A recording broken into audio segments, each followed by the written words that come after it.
Shalom, selamat pagi, selamat siang, selamat sore, dan selamat malam kami ucapkan bagi setiap saudara yang menyaksikan ibadah ini. Kami percaya bahwa kita semuanya selalu dalam keadaan yang sehat. Saat ini kita akan mulai ibadah, mari kita mempersiapkan hati untuk boleh memuji dan menyembah Tuhan bersama-sama. Selamat beribadah, Tuhan Yesus memberkati.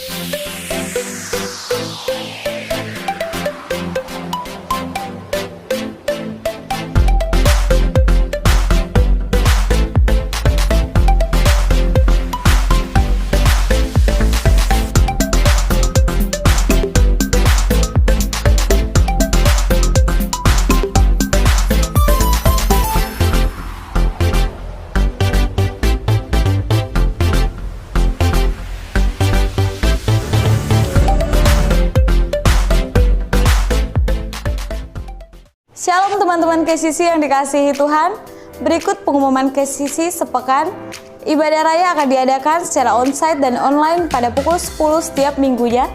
Sudah tersedia di platform YouTube dan Facebook. Mari bergabung di dalam komunitas KCC yaitu Home. Tempat di mana Anda bisa menjadi diri sendiri, diterima apa adanya dan dibangun sesuai dengan kebenaran firman Tuhan. Home di KCC ada 3 yaitu Home Jakarta Utara setiap hari Rabu pukul 20 waktu Indonesia bagian Barat. Home Jakarta Timur setiap hari Rabu pukul 20 waktu Indonesia bagian Barat. Dan Home Couple atau yang sudah berkeluarga setiap Sabtu pukul 20 waktu Indonesia bagian Barat. Doa pagi KCC diadakan setiap hari Sabtu pukul 6 sampai 6.30 waktu Indonesia bagian Barat via Zoom.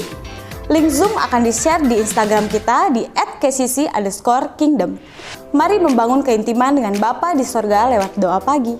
Bagi saudara yang membutuhkan dukungan doa, saudara bisa mengisi link permohonan doa yang disediakan saat ibadah online berlangsung di Facebook KCC Kingdom atau pada bio Instagram di @kcc_kingdom. Bagi saudara yang rindu bertumbuh dalam kebenaran firman Tuhan, saudara bisa mengakses Kivotion renungan singkat 1 menit yang di-share di setiap hari melalui Instagram KCC yang akan mengubah cara saudara berpikir. Oh ya, setiap minggu, semua jemaat wajib membawa tumbler sebagai bentuk partisipasi kita dalam mengurangi sampah plastik. Air isi ulang sudah disediakan oleh gereja. Untuk informasi seputar pelayanan KCC, silahkan follow Instagram KCC di @kcc_kingdom, Facebook KCC Kingdom, email kingdom.kcc@gmail.com, atau bisa mengirimkan pesan melalui WhatsApp di nomor yang tertera.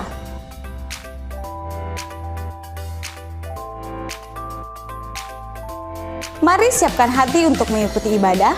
Dimohon selama berada di dalam ruangan, jemaat taat menjalankan protokol kesehatan 3M, memakai masker, mencuci tangan, dan menjaga jarak. Stay safe and healthy. Tuhan Yesus memberkati.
changing, glorious, faithful, never ending, great is our God. Your power, Lord, shower mercy, never failing, stronger, deeper, never changing, glorious, faithful.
Jesus, only Jesus.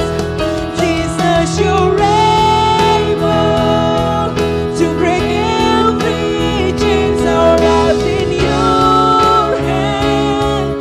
You're in control. Grace overflows in us. You're more than enough for me. Grace overflows in us. Grace overflows in us. You're more than enough for me.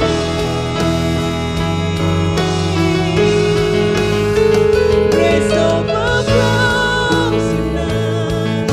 You're more than enough for me.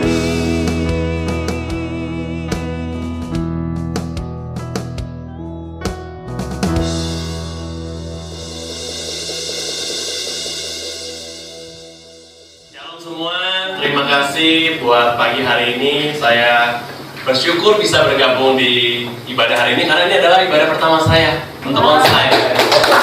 Ini benar-benar sudah lama sekali. So thank you semua. Perkenalkan, nama saya Markus. Saya sudah berkeluarga. Saya sudah punya seorang istri. Kami kebetulan istri saya tadi titip salam buat Bapak Ibu Saudara. Dia tidak bisa hadir karena kebetulan hari ini kami ada grand opening. Kami ada buka franchise lagi. So saya hadir sendiri dan bersama Roh Kudus pastinya ya. Nah, sebelumnya saya mau bersyukur sekali dan berterima kasih kepada Pastor Steven Siotan dan juga Ibu Olive yang telah beri saya kesempatan untuk melayani. Karena saya percaya ketika saya melayani, saya itu malah diberkati. Tadi saya berbincang sebentar ya Pak ya, tapi saya melihat ada satu passion dari seorang gembala yang punya hati buat jiwa-jiwa di tempat ini. Ada amin? Oke, sebelum kita mulai, saya akan ajak kita semua untuk berdoa dulu. Oke? Mari kita sama-sama satukan hati kita. Bapa di dalam surga, kami percaya firman Tuhan adalah ya dan amin. Kami percaya Roh-Mu punya kuasa untuk berbicara pribadi lepas pribadi. Mari Tuhan datangi kami, bicara pada kami dan berikan kami pengertian itu. Karena kami percaya pengertian yang Kau berikan membuat kami mengerti banyak hal yang baru dan membukakan pintu-pintu yang baru. Kami berdoa di dalam nama Tuhan Yesus, biar setiap kami tunduk dan mengerti kepada Tuhan. Di dalam nama Tuhan Yesus kami persilakan Roh Kudus yang berbicara. Haleluya.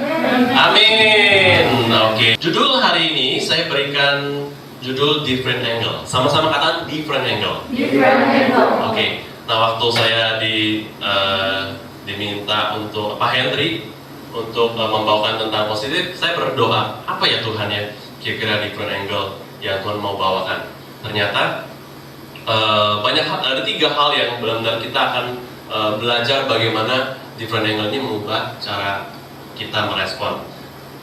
Boleh tahu di daerah sini Kelapa Gading kemarin ada McDonald yang ditutup kah? Di daerah sini? Tutup. Ada ya? Ada. Oke, BTS meal soalnya ya. Oke, nah ketika saya mencari background, ternyata saya dapati seperti ini backgroundnya. Ini adalah sebuah gedung dan ini sebenarnya ada 6 lantai, tapi saya nggak bisa memasukkan semua. Tapi satu hal yang saya mau gambarkan di sini adalah orang-orang yang berada di lantai berbeda, betul ya? Ketika orang berada di lantai berbeda, cara dia memandang juga berbeda. Mereka punya different angle semua. Nah di sini kalau kita lihat orang lantai bawah tidak bisa melihat apa yang dilihat orang lantai atas. Nah inilah yang dikatakan mempunyai berbeda sudut pandang. Nah tentunya kalau saya boleh cerita, ada 2 orang, si A dan si B berteman. Yang satu mereka kerja di sebuah office building, mungkin sekitar 20 lantai. Tapi si A itu kerja di lantai 1, si B-nya bekerja di lantai 8. Nah menarik, satu hari mereka berjanjian, besok kita ini yuk lunch bareng. Nah si A bilang gini, oke, tapi saya cuma bisa 1 jam maksimal, saya harus dari kantor lagi karena ada meeting. Oke. Nah waktu pukul 11, si A telepon di lantai 1 nih, dia telepon seperti ini, B, kayaknya saya nggak jadi deh. Loh kenapa? Karena saya cuma punya waktu ternyata 45 menit saja, dan saya lihat di depan itu macet total. Karena ada BTS meal katanya.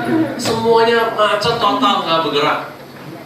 Oke, loh, tapi si B bilang, oh nggak apa-apa, saya rasa itu cuma sedikit.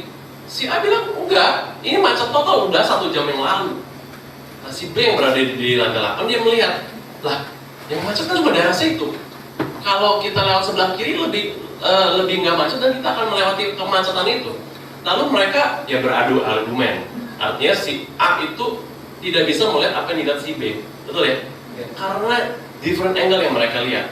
So hari ini kita akan sama-sama belajar untuk mengerti bahwa memang sulit membuat mereka yang mengerti di lantai 1 cara pandang kita di lantai 8. Demikian juga kalau kita di level 1 di lantai 1, kita juga sulit untuk mengerti cara berpikir mereka di lantai 8.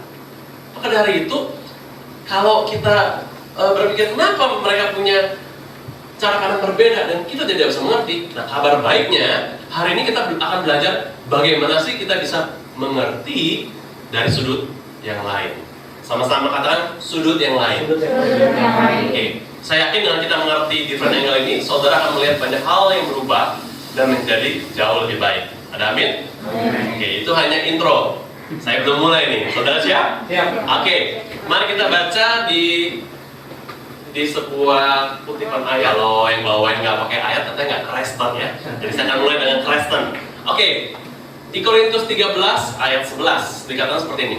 Ketika aku kanak-kanak, aku berkata-kata seperti kanak-kanak.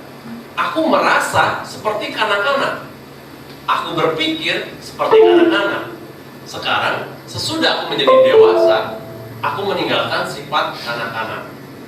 Oke, jadi ada hal yang kita dapati dari ayat ini adalah ciri-ciri orang dewasa adalah dia sadar. Dia harus sadar dulu. Lalu dia meninggalkan.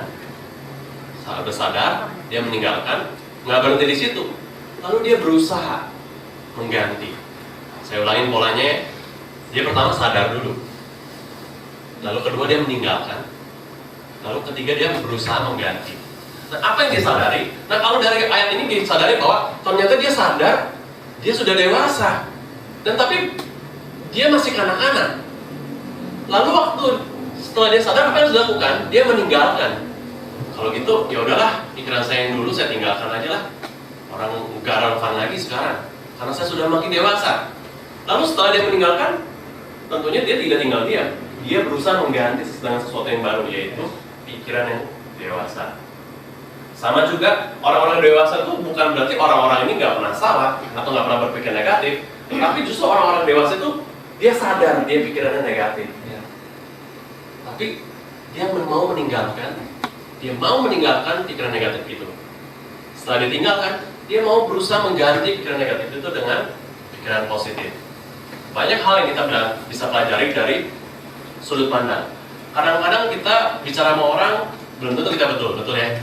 Kadang-kadang kita merasa, oh kita sadar nih kita salah cara berpikir kita. Apa yang harus kita lakukan? Kita mulai tinggalkan. Kita tinggalkan lalu apa? Kita mulai ganti dengan pemikiran yang baru. Kalau saya boleh sebut namanya new angle. Oke, dibutuhkan sebuah kedewasaan untuk kita bisa mengerti sudut pandang baru atau new angle. Tentunya saya mau kasih tahu, nggak gampang saudara-saudara, dan perlu effort lebih untuk kita bisa mempunyai new angle. Pertanyaannya, apa sih keuntungannya punya sudut pandang baru atau new angle tadi? Yang saya bisa bagikan pemikirannya adalah, ternyata ketika kita mempunyai sudut pandang baru ini, ada 3 hal yang kita akan melihat perubahan. Pertama adalah keuntungannya unlock God's promise. Dia membuka pintu janji Tuhan. Yang kedua adalah dia unlock the blessings. Dia membuka pintu berkat. Lalu ketika kita mempunyai new angle, keuntungan yang lain adalah dia unlock the opportunity. Dia membuka kesempatan demi kesempatan. Nah, ini 3 hal ini kalau kita pelajari bersama-sama. Oke. Pertanyaan selanjutnya, bagaimana caranya? How? Saya sudah ngerti itu, keuntungan itu semua. Tapi gimana caranya nih? Kita akan sama-sama belajar. Jadi bagaimana kita mempunyai new angle? Caranya adalah 3M. Sama-sama katakan 3M. M yang pertama sama-sama katakan memegang janji Tuhan. Oke, memegang janji Tuhan ini gampang apa susah? Gampang apa susah? Terkadang. Karena ini orang yang jawab biar nggak salah ya, jawabin tengah-tengahnya. Terkadang, oke. Nggak salah, memang betul. Terkadang susah, terkadang gampang. Tapi lebih banyak susahnya, betul ya? Oke, jadi sama-sama kita akan belajar melalui cerita Musa ketika dia mengutus 12 pengintai. Nah, sebelum kita masuk ke ayatnya, saya mau cerita dulu nih. Musa ini, bahkan sebelum Musa, Abraham pun udah diberikan janji Tuhan, betul ya? Saya akan membawa kalian ke tanah Kanaan, tanah perjanjian yang penuh dengan susu dan madu. Oke, dari Abraham tuh udah dipegang terus tuh. Anaknya Ishak juga pegang, anaknya lagi Yakub pegang, lalu 12 suku pegang. Kelamaan nggak? Kelamaan, susah nggak? Susah pegang terus. Tapi Tuhan selalu mengingatkan perjanjian tersebut. Nah, ketika Tuhan bicara, bilang Musa, di Bilangan 13 ayat 1 dikatakan, Musa itu disuruh, Musa panggil semua Israel, pilih 12 orang, 12 kepala dari tiap suku. Benar-benar kepala yang sudah trusted, kalau kata Pak Henry kemarin, yang sudah dipercaya, yang bagus kualitasnya, yang hebat, yang bijaksana dan seterusnya. Lalu suruh mereka pergi mengintai ke tempat di mana akan kuberikan. Nah, garis bawahi, Tuhan udah bilang ke tempat di mana yang akan aku berikan, yaitu tanah Kanaan. Itu udah perintah Tuhan, ya. Lalu pergilah mereka. Musa memilih 12 orang yang hebat ini, pemimpin di antara para pemimpin hebat. Ya, setiap suku diambil satu sampai 12. Lalu mereka pergi selama 40 hari. Ya, bahkan mereka dibilang kalau sampai sana tolong bawa hasil dari tanah tersebut. Musa mau melihat apakah benar cerita yang mereka bilang dengan data yang ada. Kalau memang jelek tempatnya, dia harus bawa hasilnya jelek. Tapi kalau tempatnya bagus, hasilnya bagus, dia harus bawa hasil yang bagus. Itu cara Musa memonitor. Nah, akhirnya pergilah mereka 40 hari. Nah, setelah 40 hari, pulanglah mereka baru 10. Ternyata kita semua tahu ya, dari 12 orang ini, 12 spies ini kebagi 2 kubu. Yang pertama 2, yang satu lagi berapa? 10. Oke, nah kita akan sama-sama baca di ayat Bilangan 13 ayat 27 dan 28. Mereka menceritakan kepadanya, kami sudah masuk ke negeri kemana kau suruh kami, dan memang negeri itu berlimpah-limpah susu dan madunya, dan inilah hasilnya, kata mereka. Lalu kubu yang 10 bilang, hanya, dia ngomong benar nih, tapi hanya bangsa yang diam di negeri itu kuat-kuat semua, dan kota-kotanya berkubu dan sangat besar. Juga keturunan Enak telah kami lihat di sana. Keturunan Enak dan keturunan raksasa. Jadi yang satu bilang benar katanya, berlimpah susu madu. Ini hasilnya, datanya ada. Tapi yang kedua bilang, ya benar sih, tapi raksasa semua. Nah, ternyata dua kubu ini mempunyai sudut pandang yang berbeda. Yang satu melihat janji Tuhan, yang satu melihat masalah. Betul ya? Lalu saya lanjutkan pada Bilangan 13 ayat 30 sampai 33. Beginilah respon mereka ketika saling melaporkan kejadian. Lalu dikatakan seperti ini. Kemudian Kaleb mencoba menenteramkan hati bangsa itu di hadapan Musa. Katanya, tidak, kita akan maju dan menduduki negeri itu, sebab kita pasti akan mengalahkannya. Itu kata Kaleb, kubu yang berdua. Tetapi kubu 10 orang itu bilang seperti ini. Tetapi orang-orang yang pergi ke sana bersama-sama dengan dia berkata, kita tidak dapat maju menyerang bangsa itu. Perhatikan, dua-duanya bertolak belakang. Karena mereka lebih kuat daripada kita. Juga mereka menyampaikan kepada orang Israel kabar busuk tentang negeri yang diintai mereka. Dengan berkata, negeri yang telah kami lalui untuk diintai adalah suatu negeri yang memakan penduduknya. Dan semua orang yang kami lihat di sana adalah orang-orang yang tinggi-tinggi perawakannya. Dan juga kami lihat di sana orang-orang raksasa, orang Enak yang berasal dari orang-orang raksasa. Dan kami lihat diri kami seperti belalang, dan demikian juga mereka terhadap kami.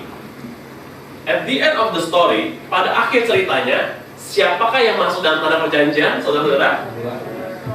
Hanya Yosua dan Kaleb. Nah, pertanyaannya adalah, kenapa? Ternyata karena perbedaan sudut pandang menentukan seseorang itu mendapati janji Tuhan atau tidak. Karena ini sangat penting buat Tuhan. Karena buat dia, bukan masalah caranya, bukan masalah prosesnya, tapi cara bagaimana dia memegang janji Tuhan. Dua kubu ini, dia ingat God's promise. Dia ingat Tuhan udah bilang dari zaman dia nenek moyang dia Abraham bahwa Tuhan mau kasih tanah Kanaan. Dia itu udah disuruh masuk ke tanah Kanaan. Dan dia tetap mau pegang janji Tuhan itu. Lalu mereka dua kubu ini, dia mengingat God in the past. Dia mengingat Tuhan di masa lalu. Di waktu dia kirim tiang awan, tiang api, waktu dia kirim makanan, waktu dia membelah Laut Merah. Waktu hidupnya udah gak ada jalan keluar, dia ingat waktu itu Tuhan buka jalan. Waktu itu kemustahilan depan dia ingat Tuhan itu belah laut. Walaupun dikatakan semalam-malaman Tuhan menguap air laut. Tuhan aja perlu waktu buat menguap. Tapi mereka ingat, kata kunci adalah mereka 10 orang ini gak pegang janji Tuhan. Apa yang dia lihat sama yang dia lebih besar daripada janji Tuhan yang pernah dikasih ke dia. Jadi itu sulit membuat dia memegang janji Tuhan. Oke. Pada prinsipnya, pemikiran ini ingin mengatakan bahwa waktu kita pegang janji Tuhan, cara memandang kita jadi berbeda. Meskipun realita bertolak belakang. Waktu kita pegang janji Tuhan, respon kita berbeda dalam menjalani proses. Waktu kita pegang janji Tuhan, tanpa sadar, itu bakal unlock God's promise. Jadi inilah salah satu kenapa pentingnya kita mengerti dan mengingat janji Tuhan. Bagaimana kita memegang janji Tuhan kalau kita nggak ingat, betul nggak? Bagaimana kita ingat janji Tuhan kalau kita nggak membaca Alkitab? Bagaimana kita bisa membaca Alkitab kalau tidak ada yang memberikan pengertian demi pengertian itu, sehingga itu menjadi mudah dimengerti. Kalian janji Tuhan, cara merespon kita berbeda. Waktu kita memegang janji Tuhan, cara memandang kita berubah. Waktu kita memegang janji Tuhan, maka tanpa sadar kita unlock, kita membuka pintu jawaban Tuhan, janji Tuhan. Oke. Apakah sini cukup clear? Yes. Oke. Kenapa kita suka janji Tuhan? Karena janji Tuhan itu pasti. Yang nggak pasti adalah orang yang megangnya aja sih. Itu. Nah, bagaimana buat teman-teman yang buat saudara yang nantikan janji Tuhan untuk dapat jodoh? Jangan khawatir, pegang janji Tuhan. Tentu kadang-kadang lucu kalau Pastor Aris sempat cerita, jodoh itu kayak wiper mobil, dia bilang. Dia bolak-balik depan kita ini nggak kelihatan. Jangan-jangan jodoh kita udah Tuhan kirim di sekitar kita aja yang kelihatan. Nah, jangan khawatir buat yang mau punya pasangan. Karena kalau kata Pastor Aris, dia bilang, kalau belum pas, dia baru angan-angan lah itulah. Seperti itu. Oke, kita lanjutkan ya. Nah, bagaimana setelah yang pertama, 3M pertama kita mempunyai 3M pertama untuk mempunyai new angle. 3M yang kedua, sama-sama kita katakan memilih mengerti daripada dimengerti. Boleh diulangin 1, 2, 3? Memilih mengerti daripada dimengerti. Oke. Nah, saya memakai ilustrasi orang yang tadi di lantai 1 dan lantai 8 lagi ya. Jadi orang di level 8 itu sulit membuat si level 1 mengerti posisi dia, karena dia nggak di lantai 8, betul ya? Jadi kalau saya mau bilang enggak, itu McDonald rame, itu cuma sedikit. Kalau kita lewat kiri gampang, tapi dia nggak ke lantai 1 nggak melihat itu. Jadi orang di lantai 8 sulit. Nah, caranya bagaimana? Ketika kita menemukan orang-orang yang nggak ngerti, harusnya bagaimana? Nah, caranya adalah kitalah yang harus ke bawah, ke lantai 1. Kenapa? Karena debatnya nggak akan berakhir.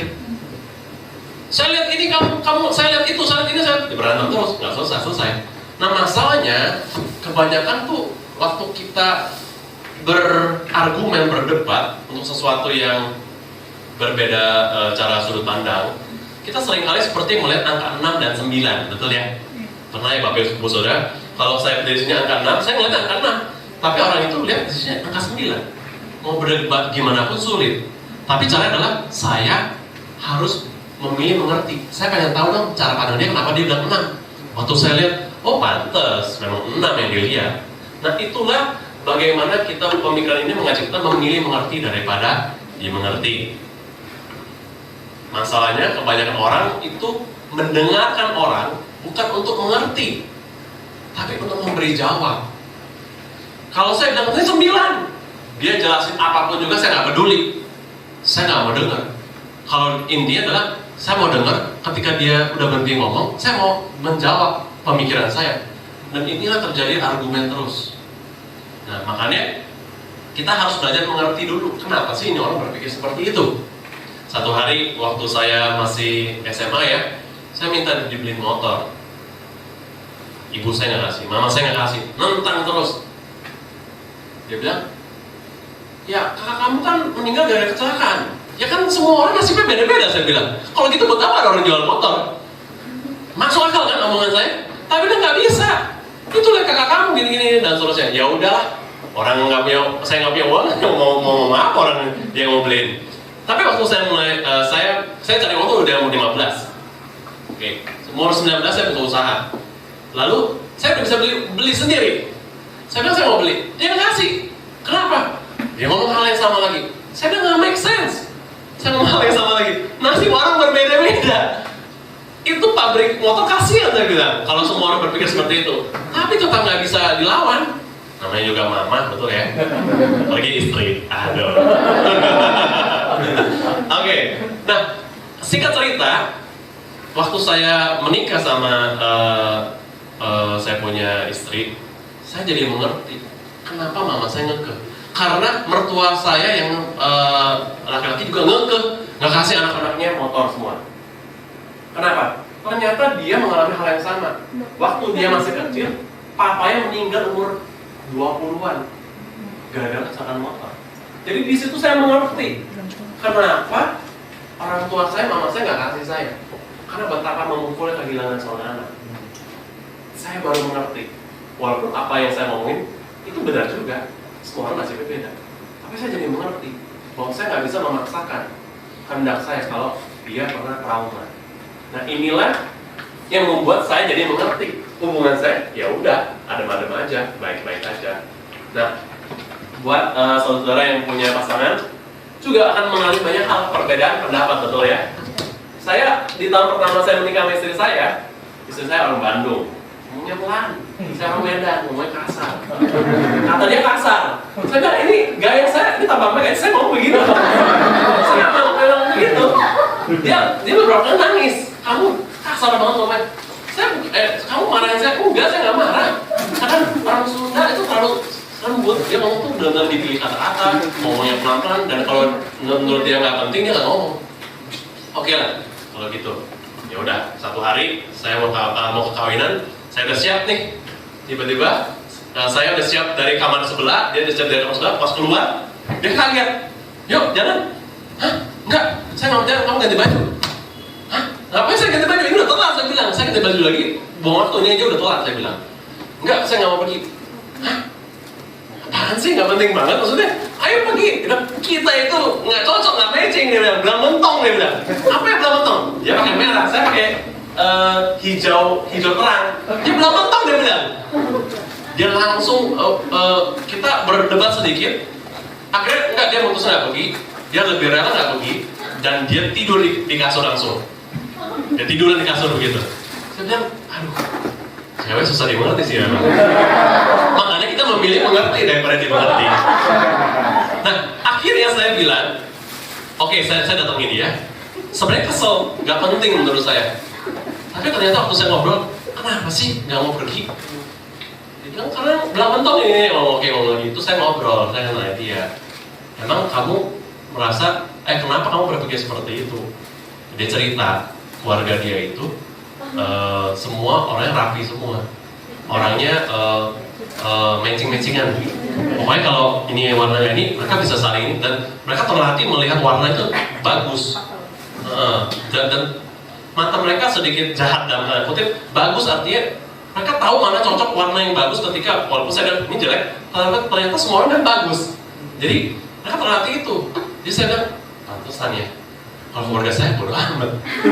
Tapi kan respon di kita. Waktu saya mulai mengerti dia, ya udahlah, saya ganti baju. Saya ganti baju hari itu. Waktu saya ganti baju, wah gila akhirnya. Tapi tahu nggak apa yang terjadi setelah itu? Setelah itu dia mulai juga mengerti saya. Dia nggak mau ribut terus gagal mau kawinan, mau gagal belang bentong begini. Akhirnya dia bilang, ya udah kamu tiap kali mau pergi, kamu mau pakai baju apa? Dia yang matchingin. Jadi kita saling mengerti. Madu dan susu limpah. Oke.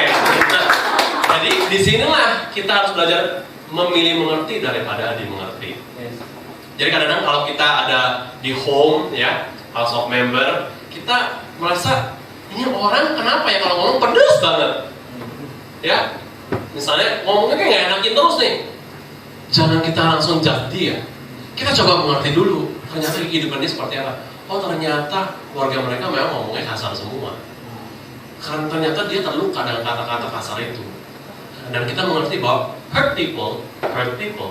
Orang yang terluka pasti akan melukai orang terus. Nah justru lah di situ respon kita adalah mengasihani dia. Jangan cuma mengasihani dia, tapi memberikan kasih. Lama-lama lukanya dipulihkan. Jadi jangan kita punya judgmental. Apa-apa. Kenapa orang itu begitu? Oh dia pasti begini. Oh dia pasti begitu. Itu kan judgmental kita ya. Tapi Tuhan memanggil kita be a blessing, not a judge. Kita tuh dipanggil untuk menjadi berkat, bukan jadi hakim. Jadi itulah untungnya kita mengerti, memilih mengerti daripada dimengerti. Banyak berkat itu terbuka ketika kita mengerti. Sampai sini cukup clear? Yes. Oke, saya lanjutkan ya. Lalu bagaimana sih kita untuk mengerti? Nah, tadi saya suka Stephen Covey ini satu buku yang sangat bagus, saya rekomend saudara untuk baca ini, The 7 Habits of Highly Effective People. Ini adalah cara berpikir orang-orang gimana sih mereka bisa efektif hidupnya dan maju. Dan saya belajar, yang tadi kita belajar adalah seek first to understand, then to be understood. Jadi kita harus mencari dulu, ngerti dulu orang lain, supaya orang itu bisa ngerti kita. Sama kayak cerita saya tadi, saya ngerti dulu istri saya. Lama-lama dia jadi ngertiin saya. Setiap kali kita mau pergi, dia tanya-tanya, mau digosokin apa? Padahal dia mau bilang gini, lu mau pakai apa sih? Gua samain. Nah itu supaya akhirnya dia jadi dimengerti oleh dia, karena saya mengerti lebih dulu. Oke. Alkitab mengajarkan bagaimana untuk kita mengerti lebih dulu orang lain. Oke. Di James 1 ayat 19, saya memakai bahasa Inggris ini karena ini sangat-sangat bagus katanya. Dia bilang gini, understand this. Dear my brother and sister, you must all be quick to listen, slow to speak, and slow to angry. Dia bilang, understand this, mengertilah ini. Jadi kita harus mengerti dulu, baru bisa kita jalankan. Makanya hari ini pemikiran ini kita harus belajar mengerti dulu. Nah, waktu kita diajarin untuk quick to listen. Kalau apa-apa, jangan mau ngomong dulu, jangan mau kasih advice, jangan mau kasih solusi. Dengerin dulu, dia punya pemikiran seperti apa. Jadi jangan cepat-cepat mau ngomong, tapi slow to speak. Nah, disitulah terjadilah ketemu sebuah jawaban. Makanya seringkali, nih kata kuncinya, seringkali masalah itu lebih cepat selesai waktu kita coba mendengarkan ketimbang langsung memberi jawab. Bayangin dokter, dia itu pasien masuk, dia nggak mau denger tuh, dia langsung kasih obatnya. Apa yang terjadi kira-kira? Salah diagnosa, orang itu nggak sembuh, bahkan tempatnya akan makin sepi, betul ya? Karena dia nggak memberikan jawaban. Dengan mendengarkan, kita lebih banyak menemukan jawaban dengan mendengarkan. Makanya seringkali solusi itu bisa ditemukan ketika kita mulai mendengarkan dan jadi mengerti. Kalau kita mendengarkan saja dan nggak mengerti ya sulit. Tapi kalau ketika kita mulai mendengarkan dan jadi mengerti, maka solusi itu mulai muncul. Baik, saya akan dengan sangat cepat karena waktu saya sampai 11.15 ya, Pastor ya.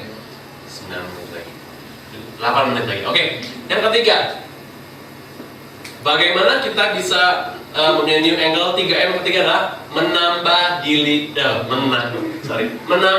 nilai diri. Mari sama-sama katakan menambah nilai diri. Oke. Menambah nilai diri dalam bahasa Inggrisnya adding value. Kita harus menaikkan nilai diri kita. Kalau kita berada di orang yang tadi si A lantai 1, ya, dan teman kita di lantai B ngomongnya kita nggak nangkep. Kamu ngomongnya nggak macet. Saya lihat depan mata saya macet kok. Ini semua ojol-ojol penggemar BTS semua pada ngantri bikin macet. Jadi saya nggak make sense dengan omongan kamu. Caranya apa? Caranya adalah kita harus naik ke atas, betul nggak? Kita harus naik ke atas, melihat cara dia melihat. Kita harus menaikkan nilai diri kita, naik ke atas. Dan ini nggak gampang, perlu namanya proses. Nah, bagaimana sih caranya kita bisa mengerti orang lain punya cara berpikir? Jelas-jelas mereka lebih hebat, mereka lebih sukses. Saya juga bingung, kenapa saya makan nasi, dia makan nasi, tapi dia lebih sukses. Saya juga bingung. Nah, tapi saya orangnya penasaran. Saya mau tahu. Saya ajak makan kadang-kadang. Saya ajak ngobrol. Saya tanya dia, bagaimana cara kamu berpikir? Saya mau tahu. Nah, inilah yang kita perlu lakukan adalah kita perlu adding value diri kita. Satu hari saya baca satu quote ini, dan ini membutuhkan pengertian saya. Dia bilang, the difference between who you are and who you want to be is what you know. Jadi perbedaan dari sekarang kamu dengan nanti kamu yang akan kamu mau jadi apa adalah tergantung dari apa yang kamu tahu. Ya, maksudnya apa? Maksudnya gini, kalau satu hari saya ini bukan pengusaha di awalnya, saya pengen jadi pengusaha. Salah satu yang perlu saya yang membedakan saya dan 5 tahun lagi saya jadi pengusaha adalah tergantung dari apa yang saya tahu, betul ya? Kalau saya nggak tahu apa-apa ya saya nggak akan bisa. Nah, saya kasih cerita background saya sedikit. Saya itu mempunyai business education di beberapa tempat. Sudah 20 tahun. Tapi saya memang muda sebenarnya, bukan tua ya. Karena saya mulai lebih belasan tahun saya udah mulai buka. Umur 19 saya mulai buka. Oke. Lalu kemudian saya iseng, saya pengen belajar F&B. Saya bukalah itu satu restoran. Wah, nggak ngerti apa-apa, berdarah-darah, bingung. Maksudnya berdarah artinya ya belajar dari nol lagi. Tapi kalau ngomong tentang education, saya di luar kepala saya ngerti. Ya, semuanya, bahkan sistemnya runningnya gimana saya ngerti. Tapi kalau ini saya pertama kali buka, saya pusing. Gara-gara apa tau gak sih? Saya teman date saya, teman komsel saya, dia itu hebat banget, umurnya di bawah saya waktu itu. Tapi dia punya restoran tuh udah 80. Dan saya nggak bisa sebutin merek karena saudara pasti tahu di mall banyak. Umurnya di bawah saya. Saya bilang, kok kamu bisa? Saya dari umur 21 udah masuk restoran sama orang Jepang dimaki-maki terus kata dia. Wow, oke. Kasih tahu saya apa yang saya perlu tahu karena tergantung dari apa yang kita tahu. Saya belajar dari banyak orang. Jadi kata kunci adalah learn something new every day. Belajar sesuatu yang baru setiap hari. Nah, satu hari saya pergi ke satu tempat, satu pengusaha. Saya diberikan kesempatan beberapa kali untuk ketemu pengusaha besar. Nah, satu hari saya ketemu pemilik dari RH, saya sebutin merek ini. Nah, dia itu punya 90 cabang lebih. Nah, saya tanya dia, kebetulan saya bawa tamu biasanya Pak ya. Saya bawain teman-teman dari mana, pemimpin-pemimpin, ketemu orang-orang pengusaha-pengusaha ini. Satu hari waktu semua udah bertanya, dia tanya lagi, ada yang mau tanya lagi nggak? Semua orang nggak ada yang berani jawab, nggak ada yang berani tanya. Saya boleh nggak? Karena sebenarnya saya yang mau fasilitasi ini semua. Jadi boleh. Saya tanya gini, share dong satu hal, apa itu? Bagaimana kamu berpikir strategis? Bisa dari 0, bisa bikin 90 cabang. Saya pengen tahu. Tahu nggak dia jawab apa? Mau tahu? Mau tahu? Dia bilang, baca buku. Hah? Saya nggak suka baca buku, tapi dia jelasin sesuatu. Dia bilang begini, tahu nggak? Saya itu dari dulu baca buku terus, dan ternyata jawabannya semua dari buku. Hah? Masa sih? Nih saya kasih ilustrasi. Dia bilang, satu hari dia bilang, kamu tahu London itu, saya belum pernah ke London. Nah, tapi dia cerita, satu hari nanti kalau kamu ke London, jalanannya itu banyak sekali. Terus saya kepikiran, oh iya saya pernah ke US. Iya, di New York itu setiap 10 meter lampu merah, 10 meter lampu merah. Jadi saya pernah coba, dari sini jalan sekilo, cuma 15 menit. Tapi kalau naik mobil, naik taksi itu ya, bisa setengah jam lebih. Jadi omongan dia make sense. Dia bilang begini, satu hari nanti kamu ke London, itu ribuan jalan. Bayangkan, kamu naik ke taksi ya. Orang taksi itu cuma tahu satu hal. Oh my god, saya cuma tahu kesana dan ini macet total, 2 jam. Apa yang akan kita lakukan? Kita stuck dengan dia, betul nggak? Ya udah 2 jam dia nggak tahu jalan. Tapi bayangkan, kalau kamu naik taksi, orang itu tahu 1000 jalan. Waktu dia ke sini, wah macet, dia ke kiri, wah macet lagi, dia ke kanan. Yang tadi waktu setengah jam, mungkin dia cuma bisa dalam 10 menit udah nyampe. Gitu. Buku seperti itu, dia bisa mengenai knowledge. Knowledge seperti itu. Knowledge itu membuka banyak pintu, dia bilang. Kalau kamu nggak mau buka banyak pintu, kamu nggak usah baca, nggak usah belajar.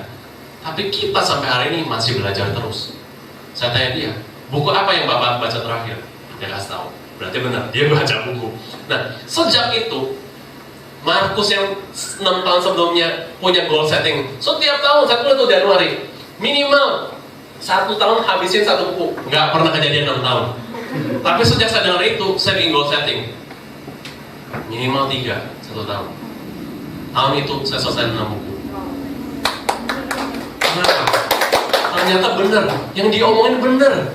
Saya nggak ngerti kenapa dia berpikir begitu.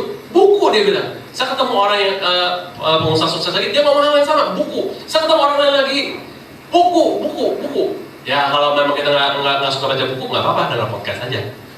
Ya YouTube juga banyak. Tapi satu hal, mereka itu bilang, saya juga bingung, kenapa ini orang? Makanya orang bilang itu orang yang menabur makin kaya, betul ya? Nah, saya bingung, kenapa ya? Ternyata dia bilang, tuh baca aja buku Rich Dad Poor Dad. Nah, bukunya saya dulu pernah baca, tapi sekilas doang. Waktu saya baca, wah, saya ngerti kenapa orang ini makin lama sukses. Dia tiap hari main golf, tiap hari ngopi, tiap hari apa, postingan gitu semua. Tapi makin diberkati, makin kaya. Ternyata ada caranya. Semua ada caranya. Kalau penasaran, baca aja setiap kuliah itu. Oke.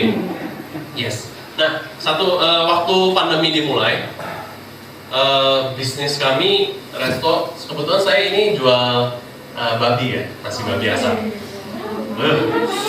Jadi makan siang ya, maafkan ya. Oke, waktu saya sudah habis Pak, Pastor. Apa ya? Oke. Lanjut. Oke. Nah, satu hari saya cukup bingung. Aduh gimana nih? Saya mesti close down restoran kita. Gimana ya? Tapi kita juga ada jual bakmi. Lalu waktu saya dengar di gereja kami dibikin seminar. Saya nontonin tuh, kan belajar katanya. Karena kuncinya tuh orang sukses dalam belajar.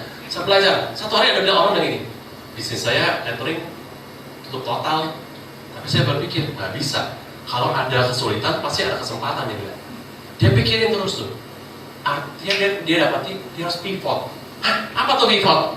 Saya nggak ngerti waktu itu. Jadi kalau di dalam basket pivot itu satu kaki di sini, tapi dia geraknya boleh kemana-mana. Saya baru ngerti sih hari itu, karena saya nggak ngerti basket. Nah, dia kasih ilustrasi pivot adalah seperti bisnis.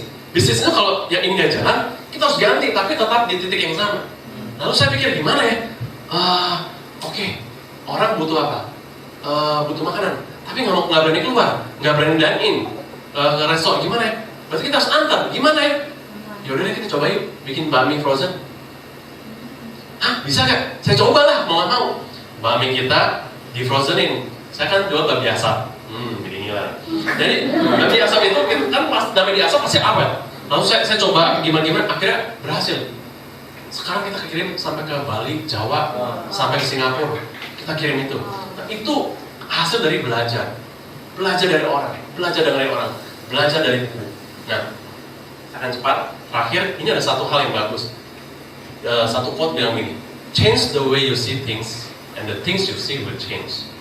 Nah ini kata-kata ini saya ambil dari cerita Afrika. Kalau saudara pernah melihat sepatu nama Toms, ini mereka ambil cerita dari sini. Dia bilang gini, ada satu perusahaan sepatu bilang gini, saya mau jual sepatu di Afrika. Dia kirim 2 orang ke sana, si A dan si B. Si A dikirim dulu untuk survei, kayak pengintai tadi. Dia bilang, Pak, ini pada nggak pakai sendal sama sepatu, gimana mau jual, Pak? Nggak mungkin, marketnya ini nggak mampu, nggak bisa. Batalin aja, Pak. Si bosnya kirim si B. Waktu si B keliling 40 hari, kayak orang tadi, dia bilang, Pak, ini marketnya gede banget, gak ada yang pakai sepatu. Dia bilang, gak ada yang pakai sepatu, ini kita jual malah laku, dia bilang. Jadi ini cara berpikir yang berbeda, betul ya, saudara. Nah, saya bilang, benar banget. Kita tuh perlu cara berpikir yang berbeda. Nah, saya akan dengan sangat cepat. Saya bilang gini, kalau saya yang punya satu restoran, saya kan baru ambil franchise sama teman saya ini yang sekarang dia punya udah ratusan deh. Dia punya beberapa great brand. Saya bilang, saya ambil franchise kamu, nasi, misalnya contoh ya, ini hanya kita doang yang tahu ya. ini urusan dapur soalnya. Nasi itu saya untung, saya bilang. Untungnya misalnya 5.000. Yang lain untung cuma 2.000 nih, untung 5.000 paling gede. Tiba-tiba kamu suruh keluarin nambah rasa, add flavor, tambah 3.000. Orang pada mau, enak-enak lagi rasanya. Terus saya hitung modalnya 3.000, nambah itu aja 5.000. Modal nambahnya 5.000, dia jual 3.000, rugi gak saya? Rugi 2.000 saya. Nah, saya rugi, dia bilang. Otak saya nggak nyampe. Dia bilang, bisnis mau gede tuh nggak bisa begitu kata hitungannya. Nggak bisa. Kalau gitu saya nggak jualan rasanya. Ngapain saya rugiin? Saya udah untung 5.000, saya tambahin flavor, rasa, saya jadi untung 3.000 doang. Karena saya rugi 2.000, betul ya? Nggak make sense, saya bilang. Dia bilang gini, Markus, kita tuh berbisnis tuh nggak begitu. Tahu nggak?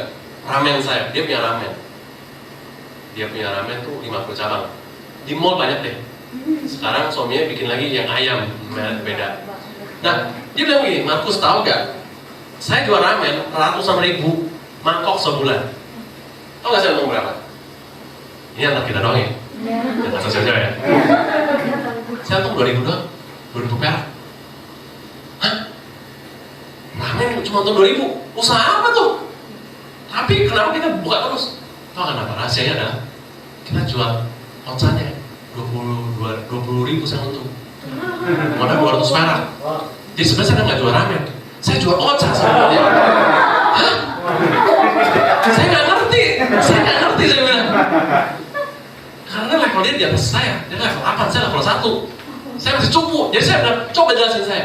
Jadi kalau kita jual nasi segitu, orang yang datang kita beli nasi itu, misalnya sehari 100 orang misalnya. Tapi gara-gara air flavor itu, jadi 500 orang yang beli nasi. Tapi saya rugi. Coba hitung dulu. Kamu untung 3.000 kali 500 berapa? So, daripada kamu untung 500, yang beli cuma 100. Benar juga ya. Nah inilah cara memandang yang berbeda. Change the way you see things and the things you see will change. Kita harus mendapatkan, kita selalu berpikir gini, kita adding value kita supaya naik ke level 8 adalah kita terima terus. Belajar sesuatu, nambahin sesuatu ke diri kita, betul ya? Kita berpikir adding value itu hanya ke dalam, memberikan ke dalam. Tapi saya kasih tahu Bapak Ibu Saudara, saya belajar dari gereja saya. Ternyata waktu kita adding value itu bukan cuma ke dalam, tapi keluar. Nah, di gereja kami diajarkan bagaimana kita harus membangun kehidupan orang lain. Ketika kita membangun kehidupan orang lain, kehidupan kita secara nggak langsung bertambah, nilai kita bertambah. Saya bilang nggak make sense. Nah ini lagi si orang level 1 nih. Tapi saya mau belajar, saya bilang. Di gereja kami diajarkan bahwa kalau kamu mau menjadi dewasa, kalau kamu belajar tanggung jawab, mau belajar trusted, mau belajar apapun itu kerendahan hati, belajar ilmunya, lalu praktek. Tempat praktek yang paling aman adalah ketika kamu volunteering, melayani. Hah? Iya, karena waktu kamu salah, kamu nggak di-judge. Waktu kamu ketemu orang yang nyebelin, kamu kan tahu harus jaga hati. Dan disitulah kedewasaan kamu dilatih, dia bilang. Waktu kita memberi nilai orang lain, nilai kita bertambah, dia bilang. Dan tahu gak Bapak Ibu Saudara, teman saya ini, saya kenal, kenapa bisa saya kenal dia? Karena saya melayani. Saya melayani di gereja kami, saya melayani di komsel saya. Itu orang masuk ke komsel saya layani. Dia punya masalah besar, saya layani. Sampai kadang-kadang kita sampai jam 1, jam 2 malam di rumah dia sama istri saya layani. Tapi insight ini ternyata waktu saya merasa saya melayani dia, saya menambah nilai dia doang. Ternyata enggak, dia ajarin saya ilmu bisnis yang saya nggak ngerti.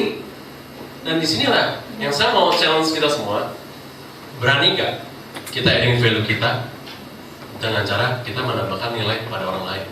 Kita bangun hidup orang lain, kita melayani volunteering di gereja ini. Karena saya percaya apa yang kita tabur itu kita tuai. Jadi saya rangkumkan, maafkan saya sudah melewati 7 menit. Oke. Bagaimana kita menjadi new angle? Hanya ada 3 cara yang saya bagikan pemikiran ini. Saya percaya mengubahkan kita. Yang pertama adalah memegang janji Tuhan. Yang kedua adalah memilih mengerti daripada dimengerti. Yang ketiga adalah menambah nilai. Tentunya bukan hanya nilai diri sendiri, tapi nilai diri orang lain. Sehingga kita membangun kehidupan orang lain. Dan saya berharap pemikiran ini bisa kita pelajari dan kita praktekkan. Paling aman playgroundnya adalah di gereja. Kita melayani orang-orang. Itu saja. Selamat siang. Tuhan memberkati semua.